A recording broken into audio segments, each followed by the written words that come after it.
As for that Aventurine, well, I'd like to hear your thoughts. He's complex. He deliberately slow-played his hand during negotiations while running circles around us all the while. He appealed convincingly to both reason and emotion. It wasn't forced, but the intent was obvious. Still, it's good to have contacts among all this uncertainty. Aventurine showed his skills, and as far as our interests are aligned, he can become a reliable ally. We also need to keep a certain distance from the family. Never let them get too close. Teaming up with the IPC helps balance that out. If either side makes a move, we have the option to pull out.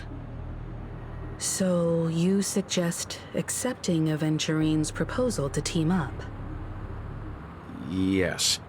It's risky, but we can only wait until both sides have played their cards before making any further judgments. I get why, but there's a whole lot of bad guys and girls around here, and I'm worried about getting stabbed in the back. She's been bullied a few times now, and I can't stand it anymore. No, I can't accept this. Forget about it. Just let me keep an eye on him. If that doesn't work, we can just turn the tables and use him instead. Then, could you please reply to Aventurine? Everyone, take this time to put together your thoughts.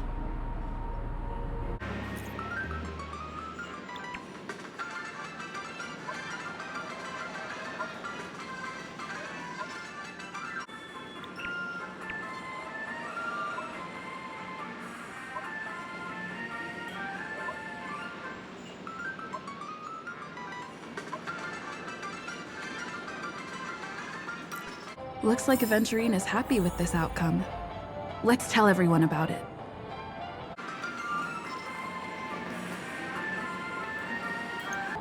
Aventurine's goal is to try and recapture Penacony for IPC. To do this, he'll have to bring down the family in its entirety to create a big enough chance. The existence of death will be covered up by the family. So how does he plan on taking them down? It's gotta be something important enough that everyone will notice. But it also can't be anything too out in the open. An attack on the hotel guests? Unlikely. Penacony's guests include quite a few bigwigs known throughout the whole cosmos. People who not even the IPC would dare take lightly. Aventurine is a shrewd merchant, and there's no way he doesn't know that. He's definitely going for the family, and it's just a matter of how. The harmony is strong in Penacony, and almost impossible to take on head-to-head. The fact that the IPC dispatched Aventurine shows that they do not intend to simply play by the book here. Aventurine has devoted considerable attention to her. But this Galaxy Ranger, we know hardly anything about her, and can't rush to any conclusions.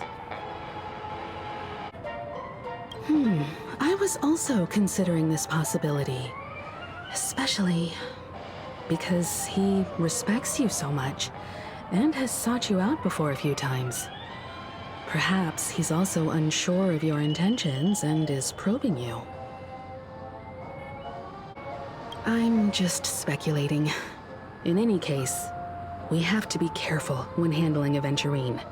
He's skilled at reading people and discerning the right moment to strike. Also, he's clearly a born gambler if he's willing to go all in to win. If Aventurine wants to bring down the family, he'll have to create a big enough chance. After everything he's done so far, what is his goal? Aventurine said something that concerns me. He accused that Galaxy Ranger of killing Robin without any evidence whatsoever, but said nothing about her connection to that memory zone meme or why he was stalking you. It was a groundless accusation. which only serves to make him seem more suspicious. Maybe Adventurine's goal was never to gain our trust. Maybe he wanted to foster a feeling of enmity towards Acheron and make the situation more volatile. Two birds, one stone. However, I asked Don Hung back on the Express to confirm that story about the Annihilation Gang and the lost messages. It wasn't something that Aventurine made up out of thin air. You've met her many times now. What's your impression of Miss Acheron? That fits the stereotype of a Galaxy Ranger to a T. They're eccentric, unpredictable, and fond of being alone.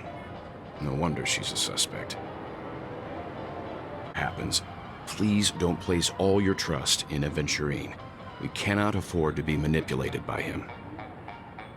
I hope it's not too soon to bring it up, but I feel like Miss Robin isn't actually dead, but that she's still alive and well. Somewhere. That everything's just some horrible prank. Because aren't we supposed to be inside a dream? How could someone die in a beautiful dreamscape like this? Shouldn't only good things happen here? Whenever I see the Grand Theater, I just can't stop all these thoughts from flooding my head.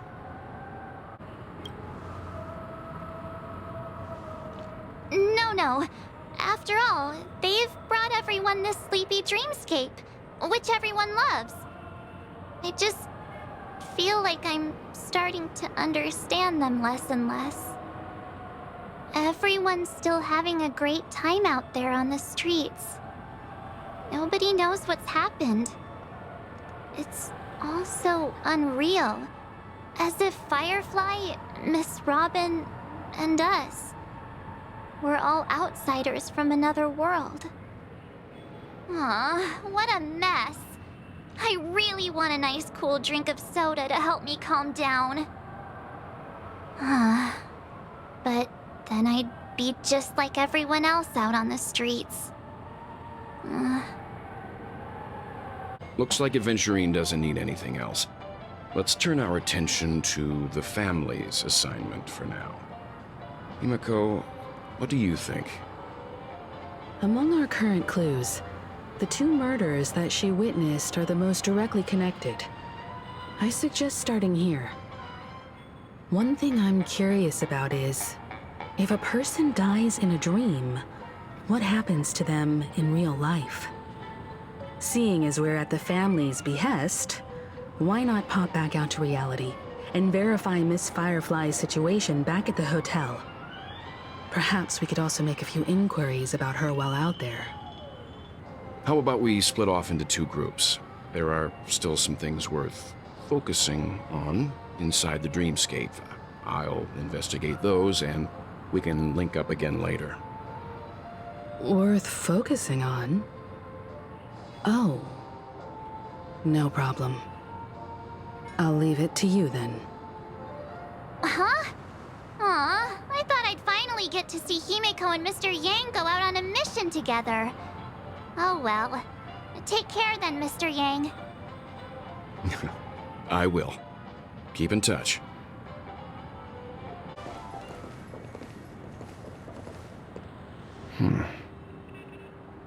Honored guest, could you come out for a second?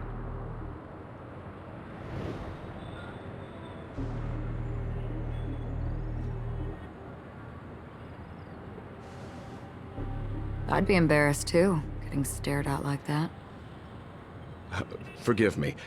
My name is Welt Yang. I'm one of the crew members on the Astral Express. I believe you've met my colleagues. Well, Is there something about my name?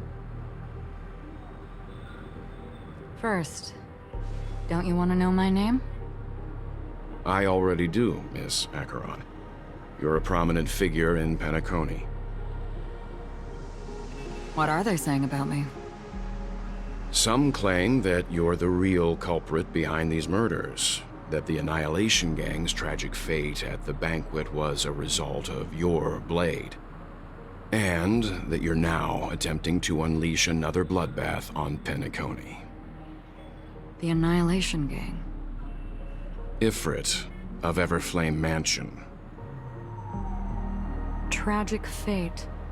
That Duke turned his dying body to flames and sacrificed his life as a martyr. He was a determined and heroic pathstrider. Not even a villain should be disparaged like this. And what's more, there were plenty of suspects invited. Do they really think that a blade is more dangerous than that black hole you're wielding? Keen intuition. Not even the family managed to point out the truth behind this cane. So you must surely know, Miss Acheron, that peering into a black hole is not a wise move. As a potential threat, your knowledge of us has reached uncomfortable depths. Reveal your true identity and intentions. Otherwise, brace yourself for gravitational disintegration. That shouldn't be necessary. But if it makes the Nameless feel less defensive, I'll be happy to abide. Believe it or not, Galaxy Ranger, Acheron, those are the names I go by to this very day. My trip to Penacony is solely to fulfill an old, final request. I'm here for the Watchmaker's legacy. And that's it. I think I've been honest enough. Still unwilling to reveal your true identity? It's not that I don't want to. It's just that I can't. I've come so far, and I can't sum up all of that in just a few words. Everyone has their own unspeakable past. Secrets that they don't want to be revealed. And I won't be asking any more questions, such as why the Astral Express is roaming around the cosmos with a Stellaron on board. Is she okay? That memo keeper didn't do anything, right? She's fine. Let's just stick with the topic. Gaining my trust depends on how much you're willing to reveal. I've run around many different Penacony dreamscapes just to try and find that legacy. And during this period, I came into contact with quite a few guests. In the process, I gradually came to realize the secret of Penacony may be closely related to the Trailblaze. That's why I've come to ask for your help. I don't have enough proof yet, but I'd like to speculate something. The source of all tragedy lies within the family. If you could trust me, we could find the proof to support this claim together. Mr. Yang, I think you've come to the same conclusion, haven't you?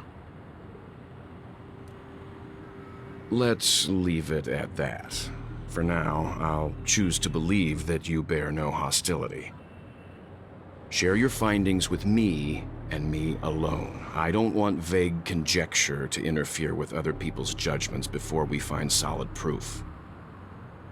Mm-hmm. By the way, would you like something to drink? Before we go, how about 2 cups of Wake the Heck Up? No, 4 cups. Because the conversation coming up will last forever. I've been watching her closely for a while now, and the first invitation was in the banquet hall of the hotel. She just sat in one corner, keeping silent, chugging down a couple cups of Wake the Heck Up. I told her it's a pungent, bitter beverage, not the taste of sweet dreams. Only for people allergic to Soul Glad. And she said, Really? But I don't taste any difference at all between them.